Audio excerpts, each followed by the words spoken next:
오래전의 이야기입니다. 한국의 모 교단의 목사님들께서 독일 교단과 교류하기 위해서 독일을 찾았습니다. 그날 호텔에서 함께 만찬 식사를 하게 되었습니다. 저녁 식탁에 식사 자리에 음식들이 올라오는데 마실 음료수가 올라왔습니다. 근데 그 마실 음료수가 맥주가 제공됐습니다. 한국의 목사님은 술을 제공하는 독일 측에 적잖이 당황하고 실망했습니다. 왜냐하면 한국에서 목사님은 금주와 금연을 원칙 안에 원칙으로 지켜오고 있습니다. 심지어 한국에서 목회자의 거룩, 경건의 표현법이기도 합니다. 그러면 독일 목사님들은 너무도 자연스럽게 맥주를 마시면서 한국의 목사님들에게 권합니다. 그래서 한국의 목사님들은 별도로 물을 주문해서 마셨는데 결국 물이 맞지 않아서 독일에 머무는 동안 고생하였습니다. 어느 나라나 목회자의 거룩은 중요합니다. 경건은 목회자의 필수 조건입니다. 한국교회 목회자, 교인들의 특징이 술과 담배를 하지 않는 훌륭한 전통이 있습니다. 물론 금주, 금연 전통이 전 세계의 공통점은 아닙니다. 그러니까 다른 나라도 교회 교인과 목사가 금주와 금연을 하는 것은 아닙니다. 참고로 중국 교회는 마약을 하지 않는 것이 거룩과 경건의 전통입니다. 한국 교회가 술과 담배를 금지한 이유는 여러 가지가 있습니다. 첫 번째는 우리나라에 복음을 전해준 선교사님들이 한국 교회, 한국인들의 여러 가지 습관 중에 술을 너무 잘 마시고 담배를 너무 많이 피는 것을 금하였다라는 설이 있고요. 다른 하나는 구한말에 국채보상운동에 참여하면서 술과 담배를 끊고서 그 돈으로 나라의 빚을 갚기 위해서 시작하였다라는 내용도 있습니다. 그러면서 한국인들의 생각에 교인은 술과 담배를 하지 않는다는 훌륭한 전통이 생겨났습니다. 반면에 유럽의 사람들은 일반적으로 술을 많이 먹습니다. 그것은 교인이든 아니든 동일합니다. 이유는 그 지역에 물이 좋지 않기 때문에 물 대신에 보관이 가능하고 마실 수 있는 음료로 선택하는 것이 술입니다. 이것이 유럽 교회들의 전통입니다. 절대적인 것은 아닙니다. 오늘 성경은 좋은 전통과 나쁜 전통이 나옵니다. 그런데 전통을 마치 하나님의 말씀처럼 권위를 주어서 지키도록 강요하고 있습니다. 어느 순간 전통이 하나님의 말씀보다 우선하게 되었습니다. 우리는 언제 어디서 무슨 일에도 하나님의 말씀을 우선하기 축원합니다. 좋은 전통과 나쁜 전통이 있습니다. 사실 이스라엘에서 식사 전에 손과 발을 씻는 전통은 개인의 위생을 위해서는 필요한 전통입니다. 그래서 개인의 위생을 위해서는 좋은 전통입니다. 그런데 이것이 하나님의 말씀보다 우선하기 시작하면서 나쁜 전통이 되었습니다. 우리 다 함께 11절에서 14절까지 말씀 읽겠습니다. 입으로 들어가는 것이 사람을 더럽게 하는 것이 아니라 입에서 나오는 그것이 사람을 더럽게 하는 것이니라. 이에 제자들이 나와 이르되 바리새인들이 이 말씀을 듣고 걸림이 된 줄 아시나이까? 예수께서 대답하여 이르시되 심은 것마다 내 하늘 아버지께서 심으시지 않는 것은 필 것이니 그냥 두라. 그들은 맹인이 되어 맹인을 인도하는 자로다. 만일 맹인이 맹인을 인도하면 둘이 다 구덩이에 빠지리라 하시니. 사실 장로들의 전통이 생겨난 이유는 의외로 간단합니다. 성경, 율법을 지키는 일이 어렵기 때문입니다. 율법을 모두 기억하는 것도 어렵고 그것을 지키는 일은 더욱 어렵습니다.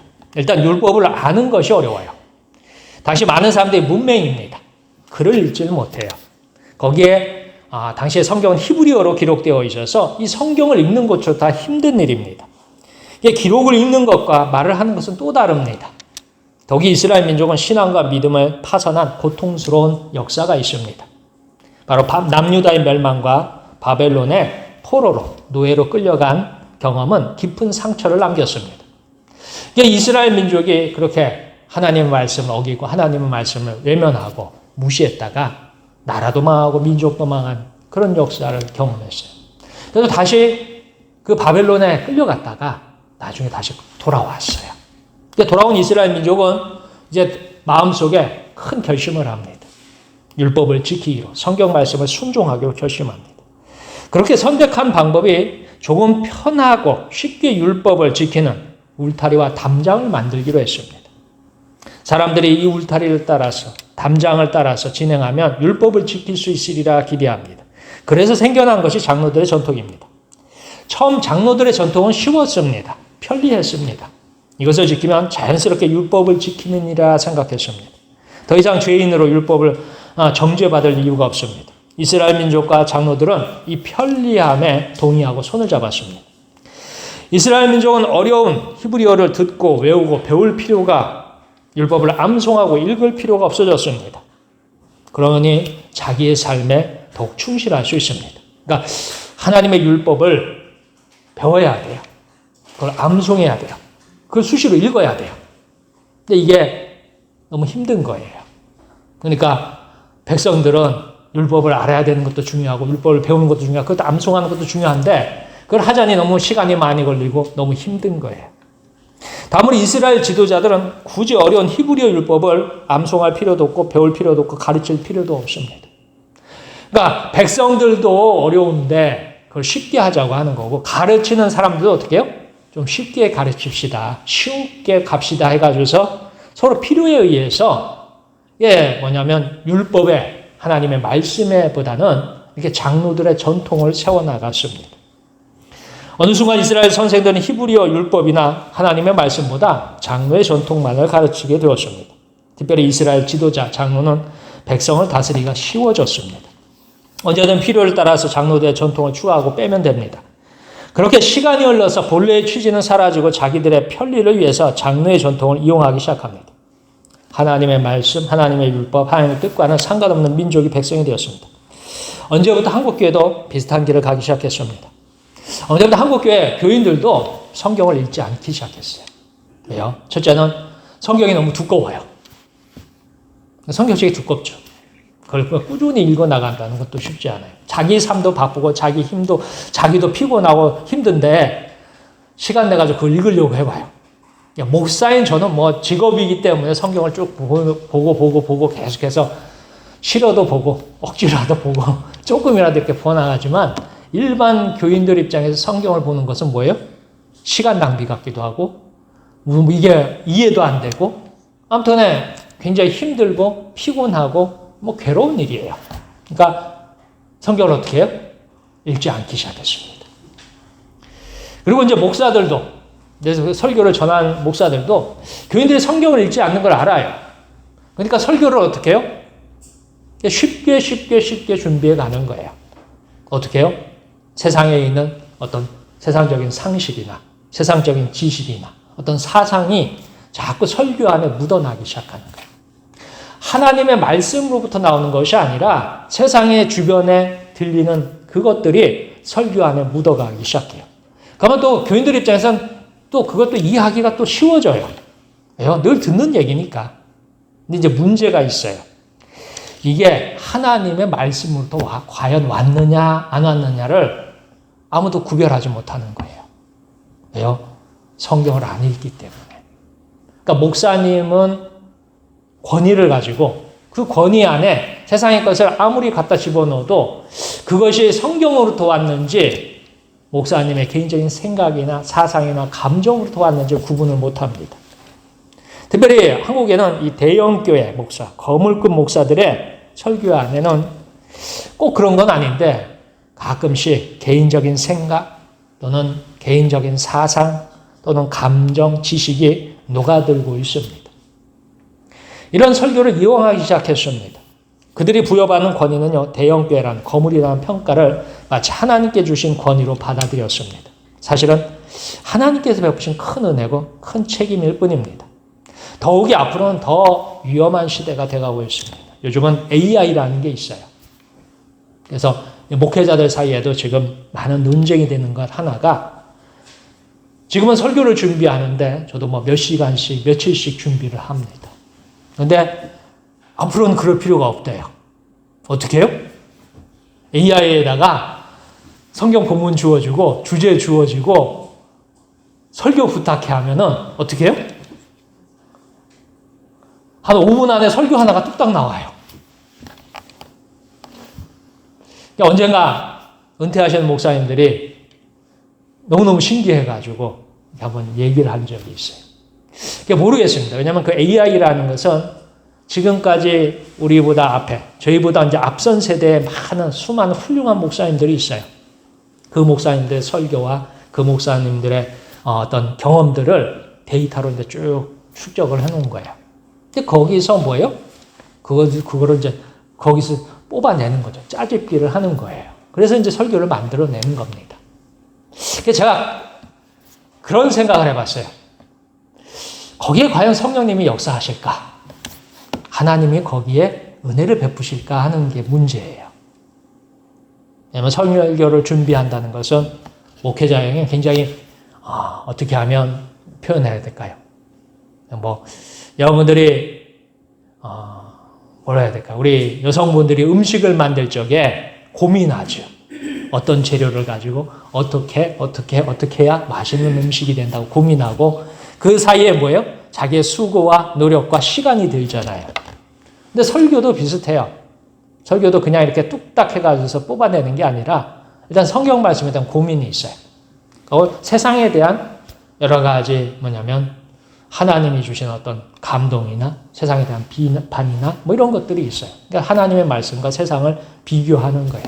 그 사이에서 문장을 하나씩 완성해 나가는데 굉장한 고민이 들기도 하고 때로는 그것 때문에 힘들어가지고 포기하기도 하고 돌아가기도 하고 아무튼 이런저런 많은 생각을 하게 됩니다. 그리고 책을 많이 확인하고 다시 보고 이게 맞는지 틀리는지도 반복해서 검증을 합니다.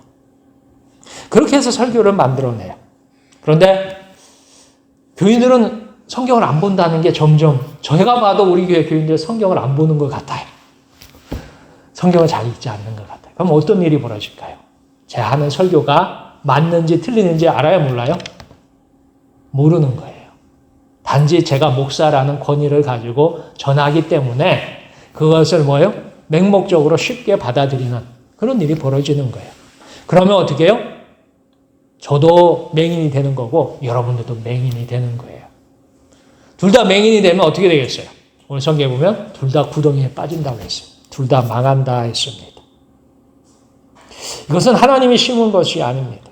잘못된 권위, 잘못된 목사의 생각, 사상, 지식을 내려놓아야 합니다. 결국 교회는 무너집니다. 교인도 무너집니다. 오직 하나님의 말씀으로 돌아가야 합니다. 근데 하나님의 말씀으로 돌아가기 위해서는 목사인 저 자신도 성경을 깊이 있게 읽고 묵상하고 연구해야 되지만 설교를 듣는 여러분들도 성경을 알아야 돼요. 그래서 이것이 목사님의 설교가 성경에 맞는지 그런지 그래서 판단하셔야 돼요. 그래야 여러분들도 세상에 나가서 여러분들이 선택하는 순간에 이게 성경의 말씀에 맞는 선택을 하는 건지 내 생각, 내 감정, 내 사상에 맞는 선택을 하는 건지 구분할 수 있습니다. 그것이 여러분들의 마음 안에, 여러분들 영혼 안에 눈을 떠야 하는 하나님 원하시는 안목입니다. 더불어 우리 안에는 점점 나쁜 전통으로 변하는 일들이 많아지고 있습니다. 그래서 AI 설교에 대한 이야기를 이렇게 주변 목사님들 들어보면 편리하대요. 많은 분들이 생각보다 많이 이용하시는 것 같아요.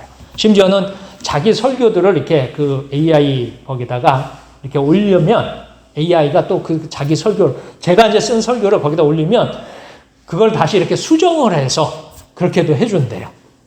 그러니까 세상이 점점 어떻게 해요? 굉장히 편리한 시대가 되는 거예요. 몇 년 전에는 그런 게 있었어요. 컨설턴트를 받는 게 있어요.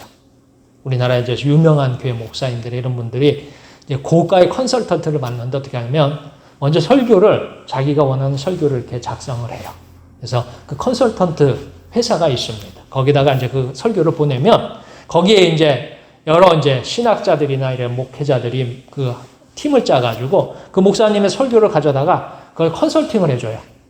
이건 이렇고 이건 저렇고 하면서 뺄 거 더 할 거 뭐 해가지고 이렇게 컨설팅을 해가지고 다시 보내줘요. 그래서 또 마음에 안 들면 다시 보내가지고 한 두세 번씩 해가지고 그걸 이용해서 설교를 작성하시는 분들이 그리고 설교를 하시는 목사님들이 있어요. 물론 그 이용 비용이 상당히 고가입니다. 그런 제도도 있었어요. 그런데 결론은 간단해요. 뭐냐면 좋은 설교, 양질의 설교를 하기 위한 목적이 있지만 사실은 뭐예요? 편하고 쉽게 가는 길이에요. 그러니까 한국교회가 쉬운 길, 넓은 길을 선택하면서 일어나는 일입니다. 우리는 하나님의 말씀으로 돌아가야 합니다. 비록 믿음으로 사는 삶, 신앙으로 사는 삶이 어렵고 힘들더라도 그 길이 더디더라도 성경의 말씀에 집중하기를 축원합니다. 예수님은 사람에게 죄가 머무는 곳, 죄가 일하는 곳을 알고 계십니다. 죄는 사람의 마음 속에서 나와서 다른 사람의 마음으로 전해집니다. 그렇게 죄는 세상에 계속 씨앗을 뿌리고 사람에게 나와서 사람을 오염시킵니다. 우리는 성경 말씀, 예수님의 십자가, 성령님의 인도에 집중하기를 축원합니다. 우리 다 함께 15절에서 20절까지 말씀 읽겠습니다. 베드로가 대답하여 이르되 이 비유를 우리에게 설명하여 주옵소서. 예수께서 이르시되 너희도 아직까지 깨달음이 없느냐? 입으로 들어가는 모든 것은 배로 들어가서 뒤로 내버려 주는 줄 알지 못하느냐? 입에서 나오는 것들은 마음에서 나오나니 이것이야말로 사람을 더럽게 하느니라. 마음에서 나오는 것은 악한 생각과 살인과 간음과 음란과 도둑질과 거짓 증언과 비방이니 이런 것들이 사람을 더럽게 하는 것이요 씻지 않은 손으로 먹는 것은 사람을 더럽게 하지 못하느니라. 아멘. 오늘 성경에서 논쟁의 주제가 된 장로들의 유전. 그러니까 음식을 먹기 전에 손과 발을 씻는 행위는 몸의 청결, 정결을 위해서 필요합니다. 오늘날 따지자면 질병을 예방하기 위한 개인 위생으로서는 가치가 있습니다. 식사하기 전에 우리 어떻게 해요? 손을 닦잖아요. 왜 닦아요? 혹시 손에 묻어있는 뭐 더러운 균이나 이런 것들이 몸에 들어가는 것을 막기 위해서 그러니까 손발을 닦죠. 이거 뭐 상식적인 일이죠. 오늘날. 근데 이게 이제 오늘 성경이 얘기하는 그 이스라엘 땅, 그 땅에 가면 그게 상식적이지 않아요. 왜냐하면 거긴 물이 귀한 동네예요. 그러니까 우리처럼 하루에 뭐 몇 번씩 샤워하고 뭐 수시로 손발을 닦을 수 있을 만큼 그게 물이 넉넉하지 않습니다. 그러니까 물이 없으면 어떻게 해야 돼요? 그러니까 안 닦더라도 밥은 먹어야 되잖아요. 뭐 그런 거예요. 근데 아무튼 간에 이 제자들이 손발을 씻지 않고 음식을 먹었습니다. 이렇게 손과 발을 씻지 않고 먹는 음식은 입으로 들어가서 소화가 된 이후에 배설이 됩니다. 그러나 이것이 죄를 예방하지는 못합니다. 죄를 없애지 못합니다. 모양은 그럴듯하지만 죄와는 상관없습니다. 음식에 손과 발에 죄가 있지는 않습니다. 죄가 숨겨진 곳이 어디인지 발견하고 확인하고 주의해야 합니다. 그래서 예수님께서 정확히 죄가 머무는 곳, 죄가 있는 곳을 폭로합니다. 찾아냅니다. 예수님은 죄가 머무는 곳을 알고 계시며 숨어있는 죄가 사람에게 그리고 인류에게 죽음으로 심판으로 인도함을 설명합니다. 자, 죄가 숨어있는 곳, 죄가 자리 잡은 곳, 죄가 머무는 장소 매우 가까이 있습니다. 오늘 성경에서 바로 사람의 마음에 있다 했습니다. 사람의 마음과 감정과 생각에 숨어 있어요. 우리의 마음, 감정, 생각 안에 뭐가 있다고요? 죄가 들어가 있어요. 죄는 사람의 속에 머물고 자리를 잡고 숨어 있습니다. 그래서 평상시에는 이게 어떻게 해요? 드러나질 않아요. 그러니까 죄가 역할을 하려면 이 숨은 장소에서, 감추어진 장소, 머무는 장소에서 나와야 합니다. 이렇게 나오는 방법이 말을 통해서, 언어를 통해서, 입을 통해서 나옵니다. 특별히 말에 권세가 있는 사람, 말에 권한이 있는 사람이 입에서 나온다면 그것은 죄가 권세와 권한을 가질 수 있는 좋은 술수입니다. 그래서 가끔 요즘 이제 국회 같은데 청문회 같은 거 많이 하는데 그렇게 보게 되면 그 국회의원들이 권세를 가졌죠. 권위가 있어요. 그 사람들한테는. 어쨌든 국민들이 뽑아줬으니까. 그런데 가만히 보면 그 사람들이 거짓말을 그렇게 잘해요. 어거지를 그렇게 잘 주장을 해요. 도저히 상식적으로 생각도 하지 않는 판단을 해가지고 그렇게 주장하고 그렇게 억지를 부리고 거짓말을 뭐 서슴없이 하는 걸 볼 때마다 많이 배우고 똑똑하다고 해가지고 죄를 안 짓는 게 아니에요. 그 마음 속에, 그 생각 속에, 그 감정 속에 뭐가 숨어 있다고요? 죄가 숨어 있어요. 자, 그러면 이 죄에 대한 이것을 죄를 처리할 수 있는 방법이 뭐냐? 오직 하나님만이 사람을 보호하고 고치시며 사람의 죄를 용서할 수 있습니다. 성경에는 이제 성경 말씀과 예수님의 십자가, 성령의 인도가 죄를 해결하기 위한 죄로부터 사람을 구하는 방법입니다. 오늘 성경에서 장로들의 유전은 이 죄를 위해서 봉사하고 일하고 헌신합니다. 그리고 이스라엘 백성은 죄로 이끌며 멸망과 심판으로 강제합니다. 마치 사람은 죄를 나의 살이요, 나의 피요, 나의 뼈처럼 한 몸으로 살아갑니다. 어쩌면 사람이 죄고 죄가 사람입니다. 그 정도예요. 제가 목사로서 고백한다면 가끔 이 성경 말씀을 볼 때마다 심각하게 고민하는 것 중에 하나가 그런 거예요. 죄는 사람의 영혼에도 뿌리를 내리지 않았을까 하는 것입니다. 오늘 성경에는 마음이라고 나오죠. 그 마음 안에는 감정이 있고 생각이 있어요. 그렇다면 영혼에는 죄가, 그러면 우리의 영혼은 죄로부터 자유하냐 했을 때 그렇지 않잖아요.